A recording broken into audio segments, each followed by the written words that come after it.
The 2025 and 2026 U.S. conflict with Iran was defined by a strict strategic mandate: achieve maximum military pressure without an occupying footprint. In practical terms, the Pentagon categorically refused to deploy U.S. ground divisions into hostile Iranian territory. The objective was to degrade the state's military capabilities entirely from the air. That restriction immediately ran into a brutal geographical reality. The Zagros mountain range dominates western and southern Iran, offering thousands of miles of deep, natural fortification. Hidden within these remote, rugged ridges are Iran's most critical strategic assets: the Fordo nuclear enrichment facility and sprawling subterranean ballistic missile cities. Built with extensive engineering assistance from North Korea, these facilities are buried under hundreds of feet of solid rock. They are specifically designed to render standard conventional airstrikes useless. Destroying heavily protected infrastructure without sending infantry to secure the site required a highly specific mechanical workaround. The architectural solution to the underground problem was the U.S. Air Force B-2 Spirit stealth bomber. The B-2 is the only platform in the American arsenal capable of penetrating thousands of miles into contested airspace, avoiding radar, and delivering massive payloads directly over a target. But the aircraft is only a delivery vehicle. The mission required a singular payload, the GBU-57 MOP. MOP stands for Massive Ordnance Penetrator, a highly specialized 30,000-pound precision-guided bunker buster. The GBU-57 was the product of a grueling 15-year development cycle. Its strict engineering objective was to crush deep facilities like Fordow without crossing the threshold into nuclear weapons. This animated cross-section provides a side-by-side comparison of kinetic yield. On the left, a standard 2,000-pound GBU-31 bomb detonates near the surface.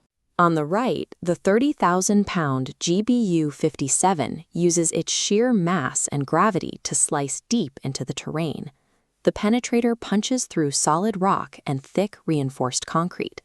Only after breaching the ceiling of the buried facility does its delayed fuse detonate, destroying the missile launchers hidden inside the cavern. In this theater, the B-2 and GBU-57 combination acts as a direct mechanical substitute for a U.S. ground invasion force. The standoff strategy was first tested at scale during Operation Midnight Hammer in June 2025. This marked the first combat use of the 30,000-pound bombs, directly targeting Fordo and Natanz. To safely route the stealth bombers into Iranian airspace, the U.S. and Israel first had to systematically dismantle Iran's early warning grid, actively blinding the imported S-300 air defense radar networks. Following a period of retaliatory strikes, the U.S. initiated the escalation phase in early March 2026, designated Operation Epic Fury. Epic Fury was staggering in scale. B-2 bombers struck nearly 200 targets deep inside Iranian territory over a relentless 72-hour operational window.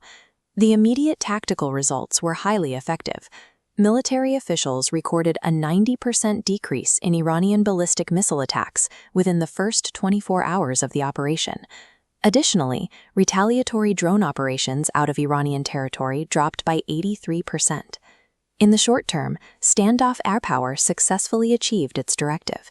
It suppressed the adversary's ability to generate offensive fire, and it did so without risking U.S. ground casualties. However, an air-only strategy contains a fatal flaw. It relies entirely on a finite supply of highly specialized, difficult-to-manufacture munitions. The initial June 2025 strikes came with a hidden consequence. Dropping 14 massive ordnance penetrators severely depleted the Air Force's total available inventory of GBU-57s. This shortage forced a tactical downgrade. By the time Operation Epic Fury launched in 2026, the B-2 bomber fleets could no longer rely exclusively on the 30,000-pound weapons. To maintain the air campaign's tempo, the Air Force had to pivot, loading stealth bombers with dozens of standard 2,000-pound penetrator bombs instead. This introduced a hard physics limitation. The 2,000-pound bombs simply lack the kinetic mass required to crush the deepest subterranean missile launchers. Running out of GBU-57s places a strict logistical cap on the strategy. It dictates exactly how deep and for how long a standoff bombing campaign can remain effective. Because the U.S. has no occupying force to physically seize launchers on the ground, it incurs what military planners call a defensive tax. It must intercept all surviving retaliation in the sky. Knowing this, Iran's primary countertactic was to fire massive, concentrated salvos of reliable ballistic missiles, designed to mathematically oversaturate U.S. and Israeli air defenses. The U.S. countered by deploying advanced THAAD batteries and Arleigh Burke-class destroyers to shield regional bases like Al-Udeid and Nevatim. THAAD is the Terminal High-Altitude Area Defense System, designed to intercept ballistic missiles during their final phase of flight. The cost of this defense was severe. Over a span of days, the U.S. fired more than 150 THAAD interceptors and roughly 80 ship-launched SM-3 missiles. This chart compares that burn rate directly to manufacturing output. The massive volume of interceptors fired in a single 12-day window represented approximately 25% of the total U.S. stockpile, completely dwarfing the country's annual production capacity. The economic asymmetry of the conflict was brutal.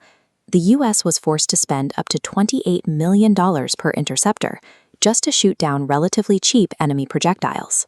The staggering consumption rate of these irreplaceable defensive interceptors makes this standoff strategy mathematically unsustainable in a prolonged conflict.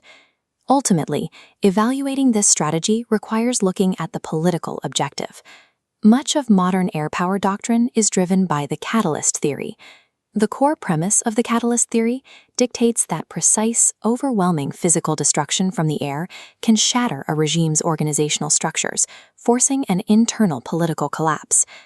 The data gathered from Midnight Hammer and Epic Fury provides a direct counter to this assumption, illustrating the hard limits of strategic bombing. While massive bunker busters obliterate concrete, they fail to dismantle the human networks and security organs that run the country. Instead of fracturing the state, external attacks trigger a rally-round-the-flag effect, tightening the cohesion of these networks rather than breaking them. We saw this in the immediate aftermath of the strikes that killed senior figures, including Ayatollah Ali Khamenei. Instead of capitulation, the sudden leadership vacuum prompted fierce, unified waves of retaliation from the surviving command structure. It establishes a harsh reality of modern warfare. Physical degradation through air power does not equal structural regime collapse. The initial allure of the stealth bomber strategy is obvious. It gives Washington lethal options to degrade adversaries without incurring the agonizing political cost of a ground war. But the hidden costs are massive. Executing the strategy drains billions of dollars in critical, hard-to-replace munitions and defensive interceptors in a matter of weeks. The U.S. accepted this compromise out of broader grand strategy, explicitly preferring to preserve its primary military resources for major peer competition in the Indo-Pacific. It leaves military planners with a final paradox. Stealth bombers successfully prevent the immediate need for a ground invasion, but their rapid logistical exhaustion proves that air power alone cannot permanently solve the threat of a deeply entrenched regional power.